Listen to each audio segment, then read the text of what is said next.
Okay, welcome to the bonus workshop for session 17. We are well into this course by now, and we are starting to get into some real big concepts. Let's look at what we learned this session. We talked about learning the entire fretboard, and how did we do that? By a simple technique called three-note on a string scales. We learned about triplets this session, and then we learned a huge music theory concept, seventh chords.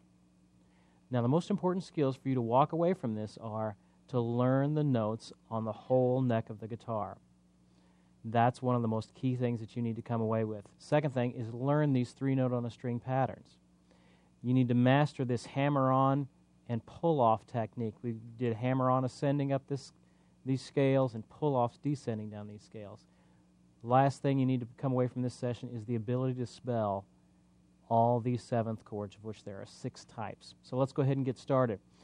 First thing I want to talk about is three-note on a string scales.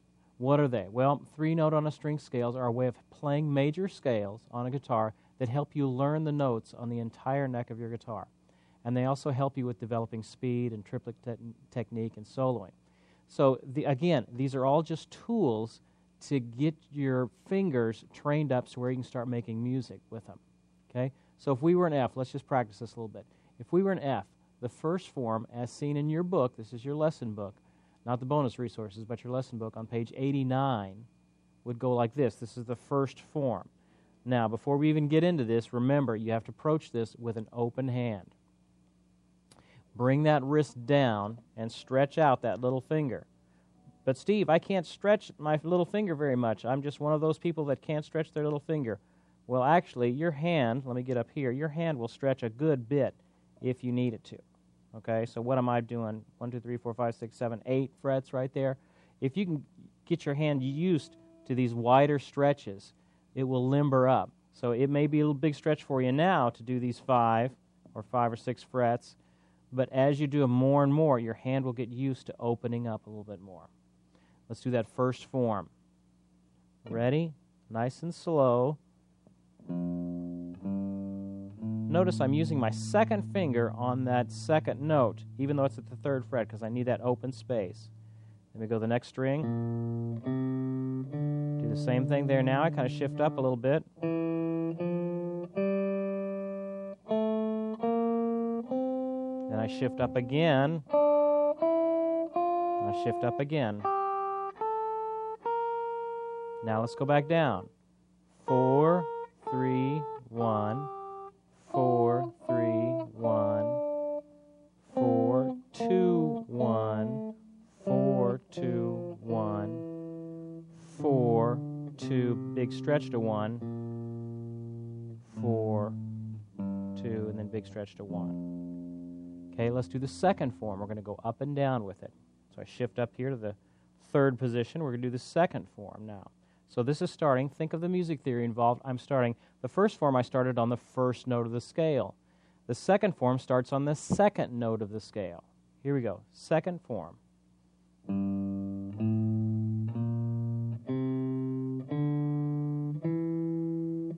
Open that up. Then I shift way up to the 5th position. Go back down. 4, 2, 1, 4, 2, 1. Pinky on this, 7th fret D. Big stretch back here to this first one.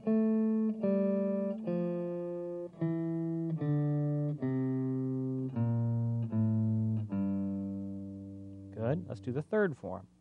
Up here at the 5th fret, 5th position. Ready? Go.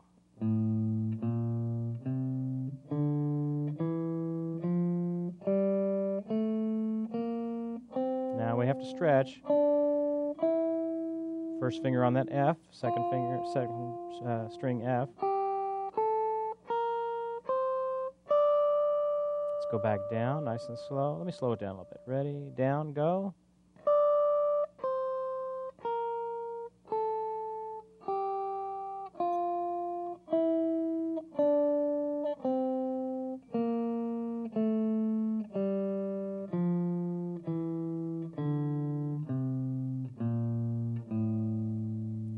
form. This starts on the fourth note of the scale. Okay, there's 7 notes in a scale. We're on the fourth one. Okay, starts on that fourth note, B flat, up here at the 6th fret on the 6th string. Ready, go.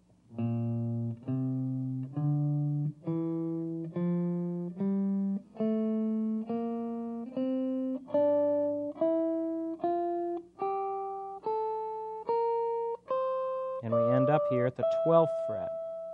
Okay, now I'm going to go down in that form. Ready, go.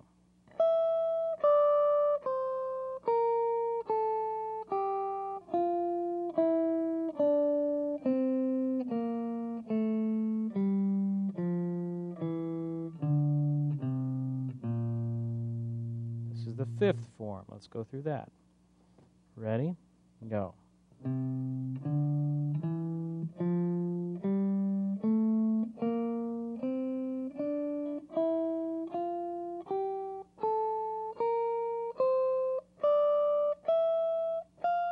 Let's go down. Ready, play.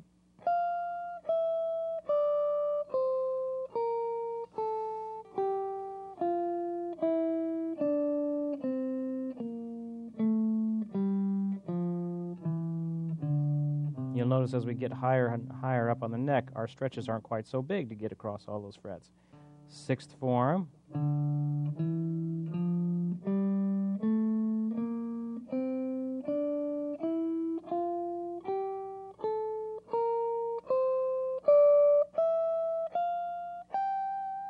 And back down.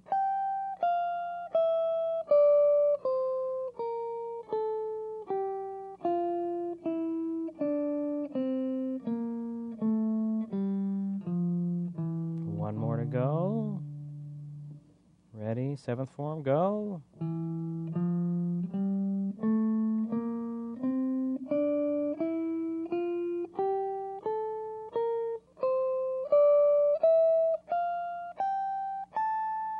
Back down.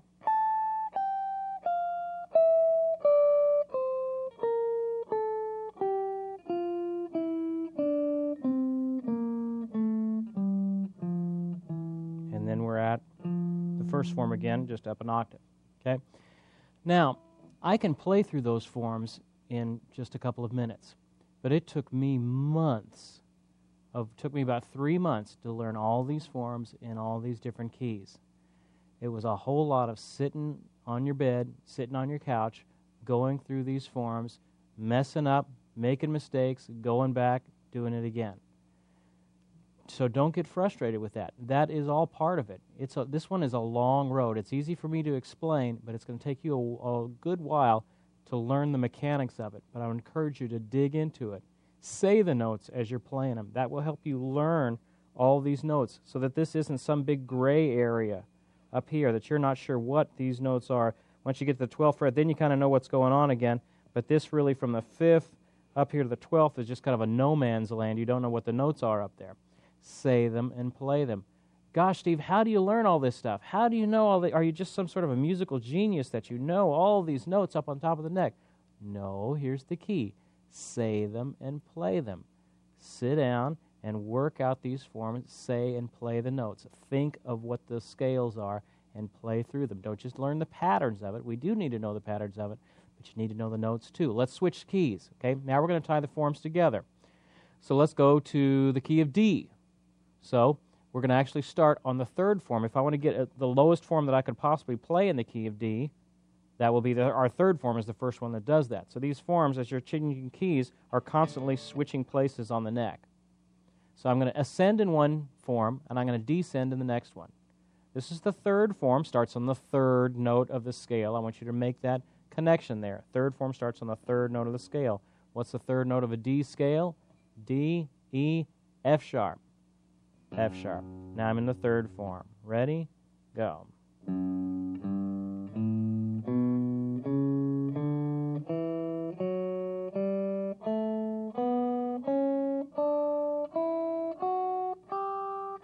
Now I'm at the end of the 3rd form. I'm going to shift up, and I'm going to descend in the 4th form.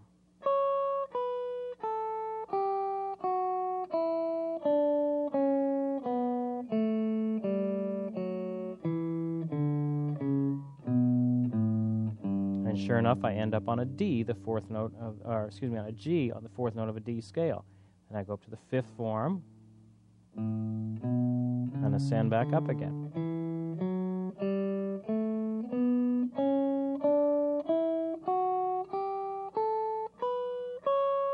Now I shift up.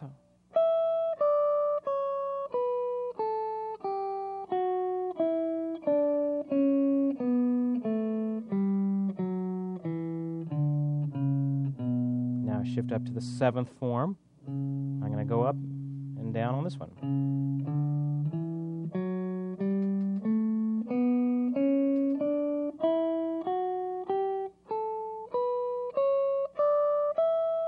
Then I go down. This is the first form now. I'm going down the first form.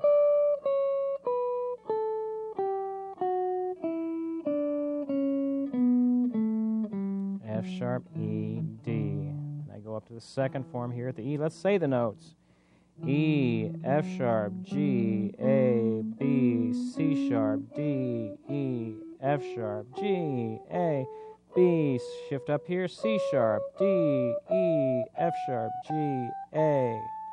And I shift up, B, and count them down, B, A, G, F sharp, E, D, C sharp, B, A, G, F sharp, E, D, C sharp, B, A, G, F sharp. And I could keep going if I wanted to.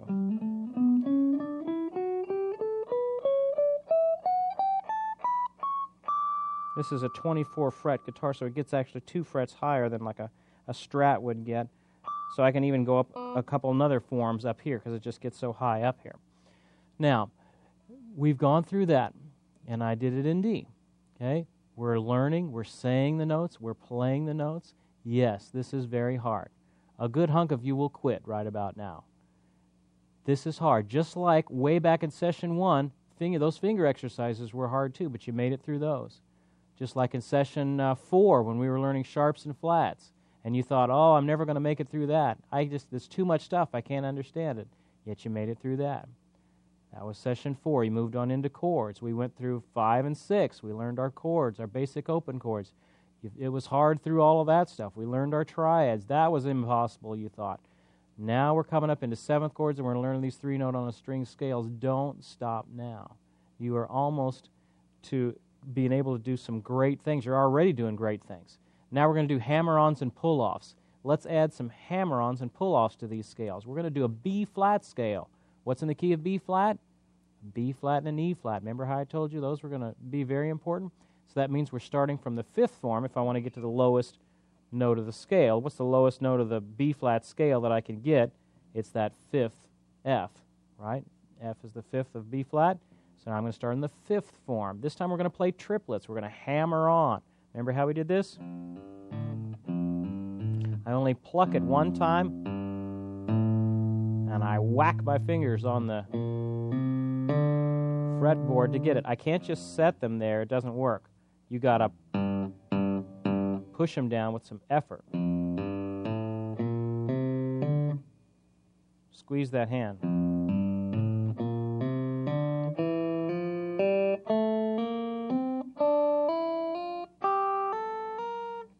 Then I shift up positions. Now I'm going to pull off. Okay, how do I do this? Well, remember how we do pull-offs? I pull this one, but this guy is holding tight. He's almost giving some counterbalance to this tug against this string so I don't all fall off the neck. So while this one's tugging this way, this one is actually pushing this way. Takes strength, not just in this finger, but in these other ones to hold their position.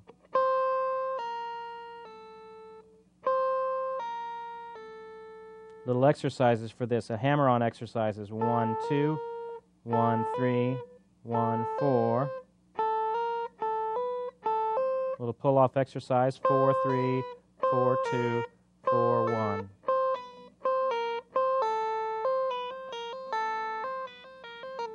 Okay, now let's go down the form. I kind of got off a little bit there. What are we in, B-flat?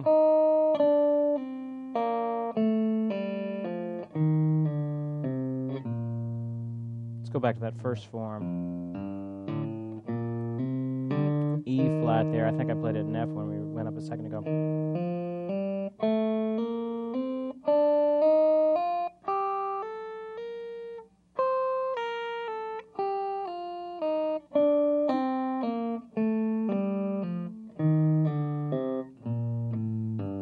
Takes a little bit of practice on getting those.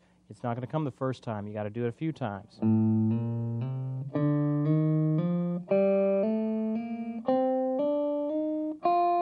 Try and get them nice and steady. Now we're going to go down 1 and go.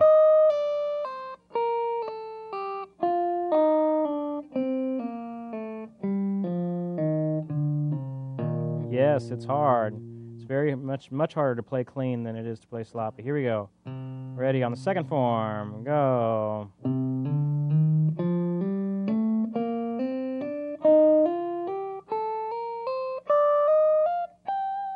Now we're going to go down.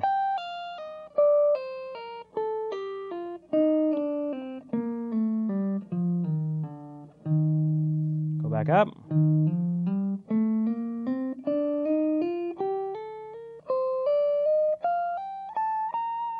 Back down.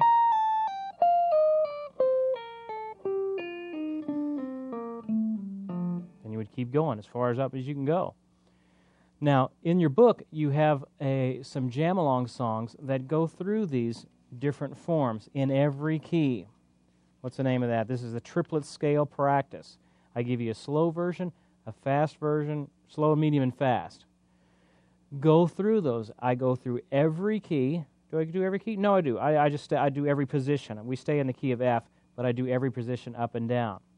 Okay, now let me tell you about a great exercise that I go through all the time when I play through these scales. You go through, here's the basic gist of it. You go through all of the scales, these 3 note string scales, in every key, the full length of the instrument. I do them as low as I can go. I do them as high as I can go on my instrument. Try to name the notes. When you are done with this mammoth task, then you should have a pretty good handle on the notes on the complete neck of the guitar. And you should be able to have a framework for soloing in any key, in any place on the neck. It's well worth the effort. Let me show you what I'm talking about. So let's say I'm in, well, let's go back to F. And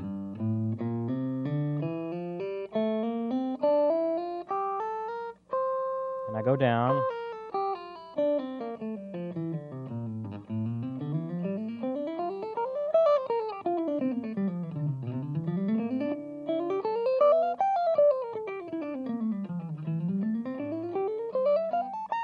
So I'm still getting up here.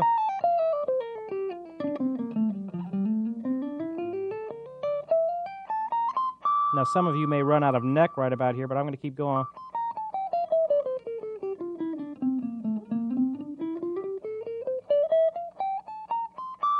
Okay, I've conquered it. I've gone as far as I can go on the instrument. Then I go down, or maybe I'll change keys. Well, let me just go to...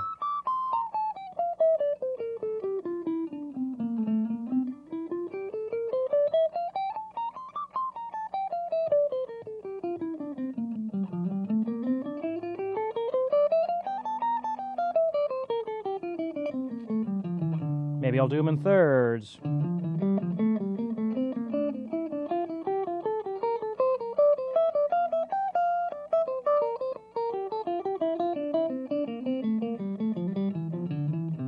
Maybe I'll go up 4 at a time.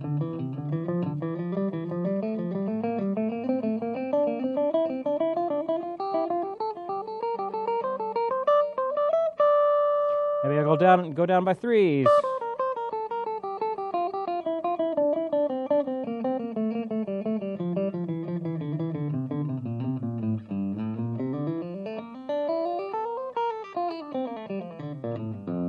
Now I've conquered F, one of the 12 keys. Then I would go to another key, like B flat, and I do the same thing. When I first started doing this exercise, I could only get, after about 20 minutes or so, I've maybe gone through 1 scale. And then after about 3 or 4 days, I was able to get through 2 scales, going the full length of the guitar. Then it was 3, then it was 4. Now I can get through all 12 scales in about 20 minutes, switching around, doing a little different patterns. And what it has done, it has opened up my whole playing. when I do stuff like, let's see.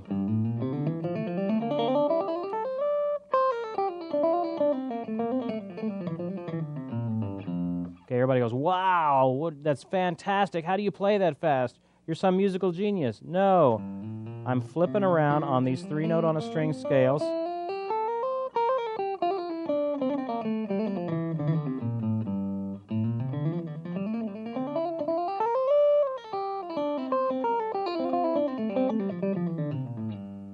Throw a little delay on that, throw a little distortion perhaps.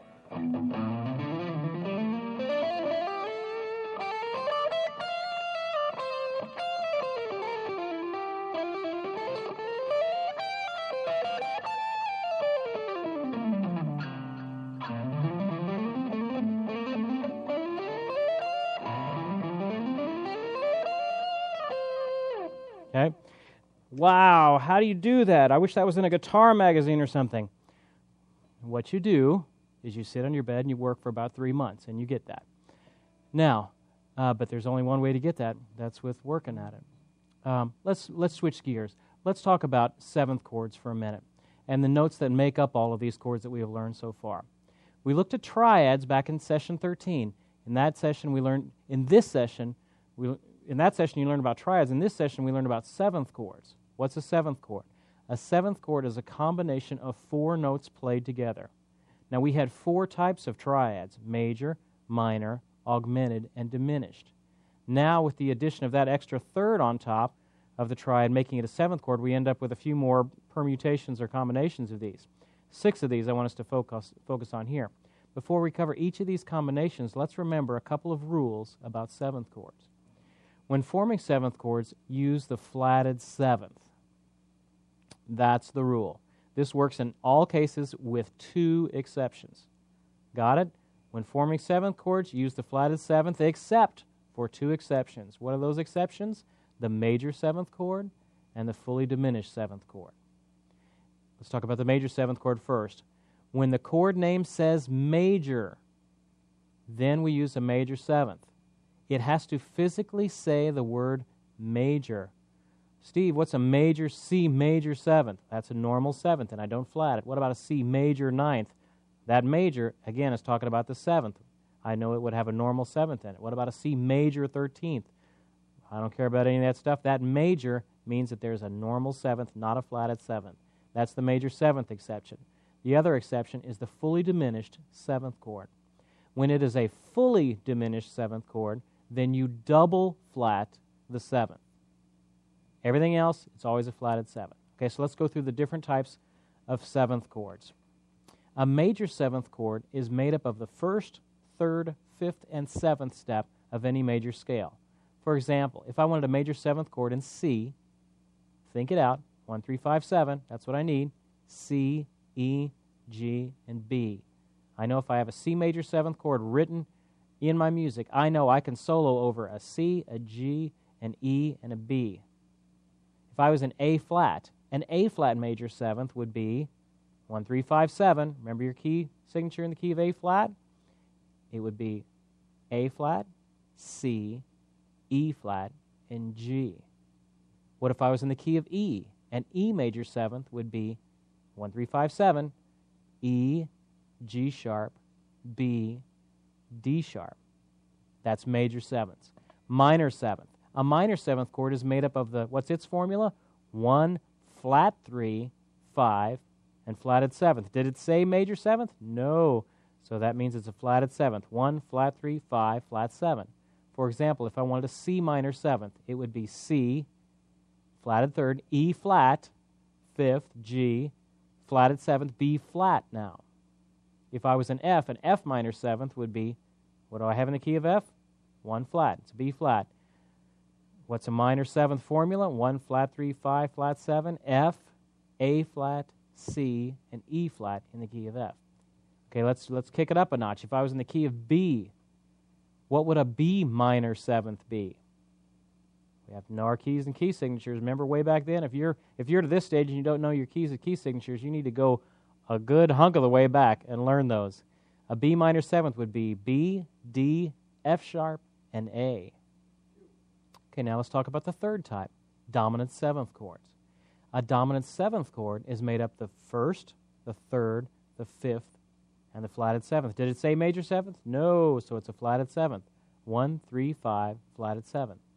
When these chords are labeled in your music, they drop the word dominant and just say 7, F7, G7, something like that. For example, if I wanted a C seventh, the notes a C seventh has in it is a C, third, E, fifth, G, the flatted seventh, B flat. If I was an F seventh would be F, A, C, and E flat. If I was an A, sharp key, 3 sharps, an A seventh would be, think it out, A, third, C sharp, E, and a G. Fourth type, fourth of our 6, we're halfway through. An augmented seventh chord is made up of the first, third, the sharped fifth, I raise that fifth now, and a flatted seventh. For example, a C augmented seventh would be C, E, sharp 5, G sharp, and then we still have our flatted seventh, B flat. If I was in D, a D augmented seventh would be D, think it out, third, F sharp, uh-oh, here's a problem. I want to raise the fifth.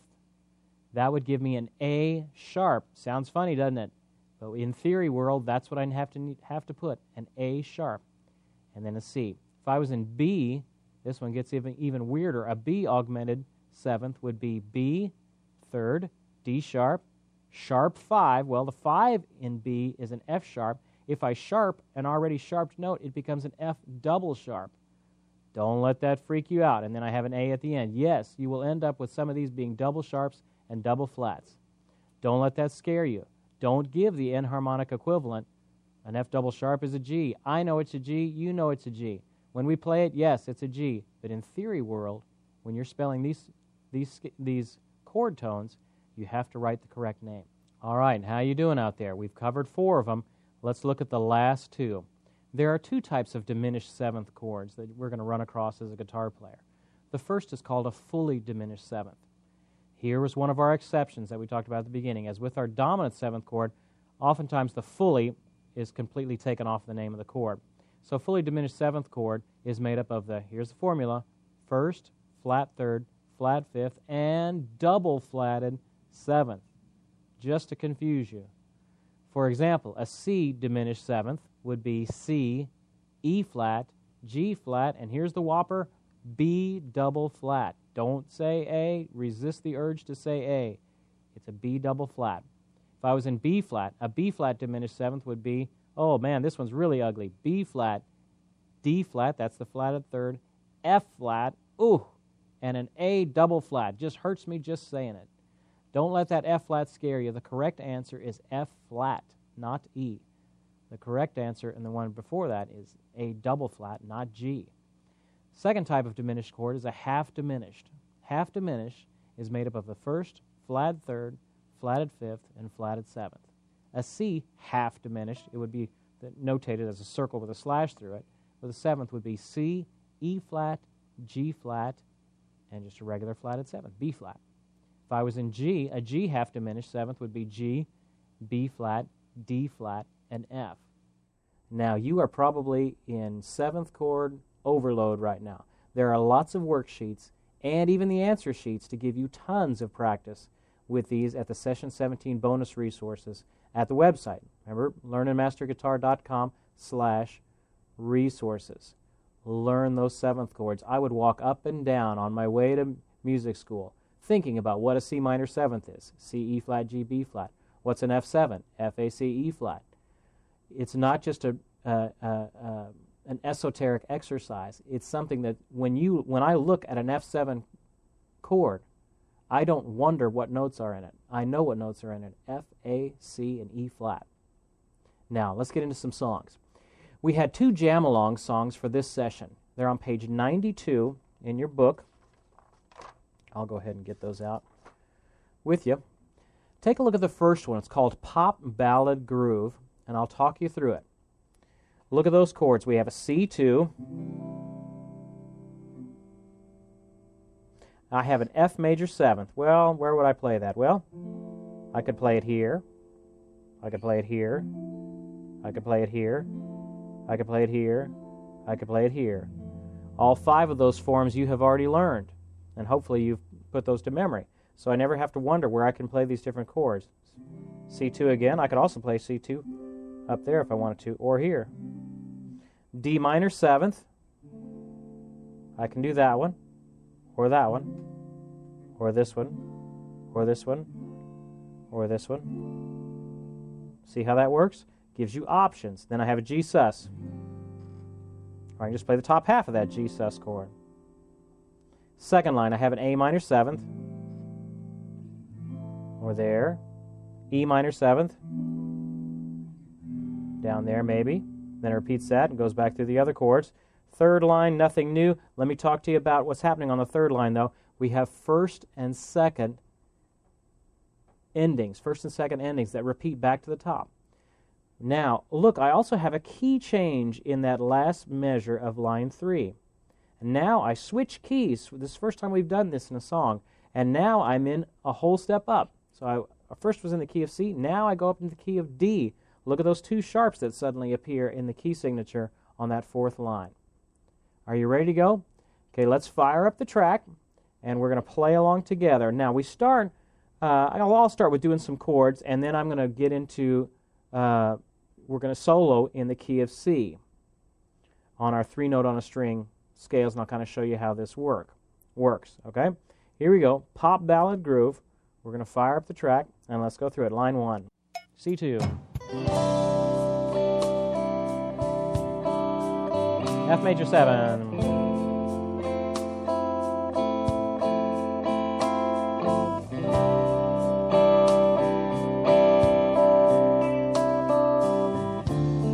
I can kind of fingerstyle like that.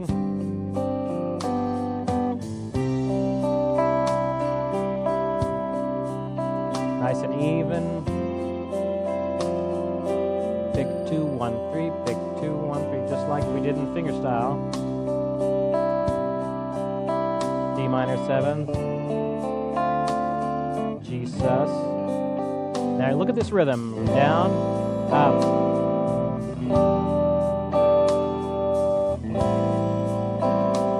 F major 7th.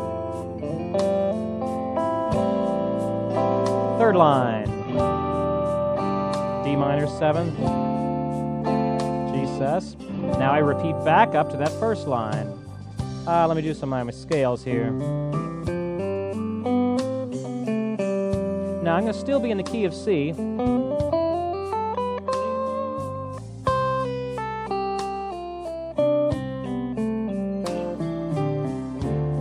See how I just kind of shifted up there to that D.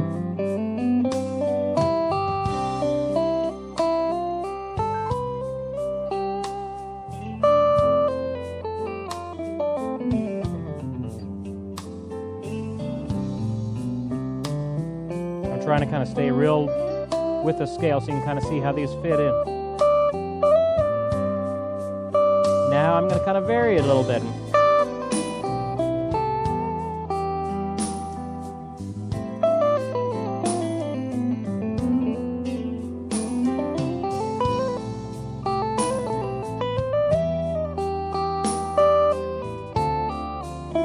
Here comes that G sus, A sus, D2.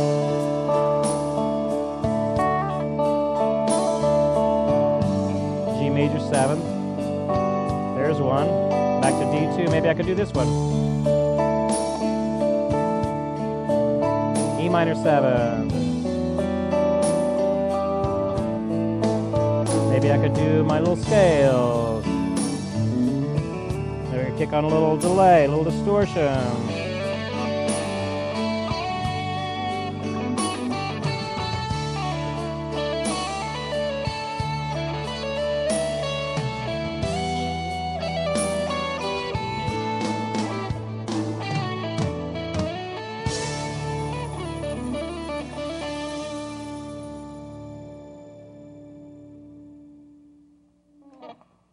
See how that works? Turn off all my distortion there. Great job. Now, that was just my arrangement of it. As you're playing through it, you will be doing your way of playing those scales. But I want you to see how this works. To close this out, take a look at this little rock riff in ZZ Shuffle on page 92 of your book. Okay? Let me just talk you through. We're not going to play it with the track. I just want to talk through the little riff that I was playing there. The song is basically use these power chords, an E power chord, a C power chord, and a D. That's all it is. Now, what's the little lick? Everybody always asks, what's that little lick I'm playing? Well, it's based off of a E power chord, and I'm kind of finger style, and I'm putting up here, clicking up here with my second and third finger. Going back here on my bar. You try that. So I'm actually kind of going pick, 2 notes. Okay.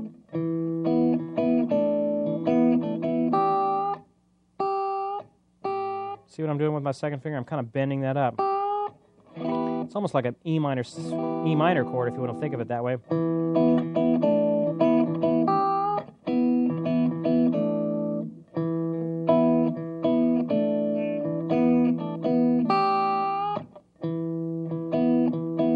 Then I jump down to a C power chord.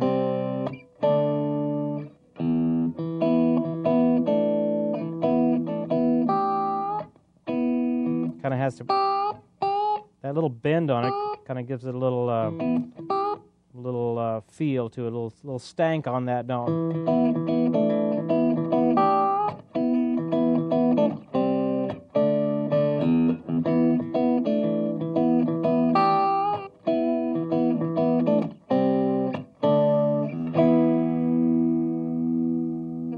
Okay, with a little bit of practice, you have to sit and figure out this little lick, but once you get it, it's a real hip that you can use, hip lick that you can use in lots of different things.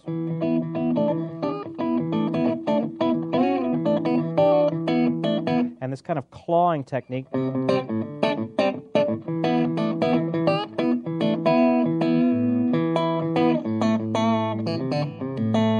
of like the country technique we talked about.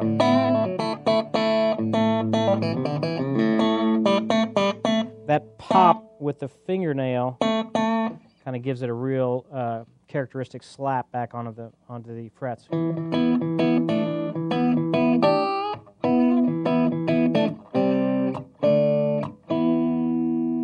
Now, let me encourage you with all this stuff. This was a big session to learn mentally. Don't forget to be playing with others. This is going to be a key for you actually to take this material that we've learned out of the practice room and actually incorporating it into your own playing. Lots of guys are great players in their practice room, but they're too embarrassed or whatever to play with people. Playing with people is the key to your continued success. Otherwise, you and your music will never reach beyond your 4 walls. So I'd encourage you, go out, play with some friends or a band, find some outlet for your playing. It is as vital to your learning process to play with others as anything that I'm showing you here. So keep up the great work, and I will see you next time.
Okay, here's some tips for learning this material that we covered here in session 17.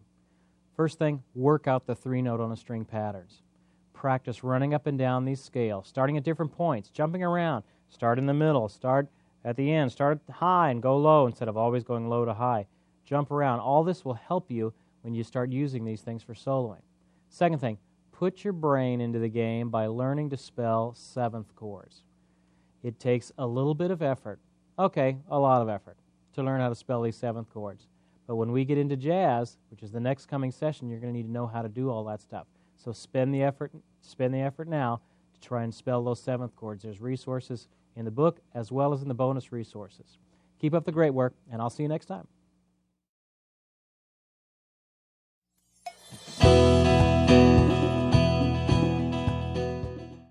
Okay, for this session, you're ready to move on when you can play all of the 3-note on a string scales in every key, the full range of the instrument. Don't worry about speed. Get the patterns first. You're ready to move on when you've completed all of the seventh chord worksheets in your book and in the bonus resources. When you've done these two huge tasks, I know they're huge, then you can move up to the next session where we'll be covering jazz and some of the ways to jazz up your chord progressions. I'll see you there.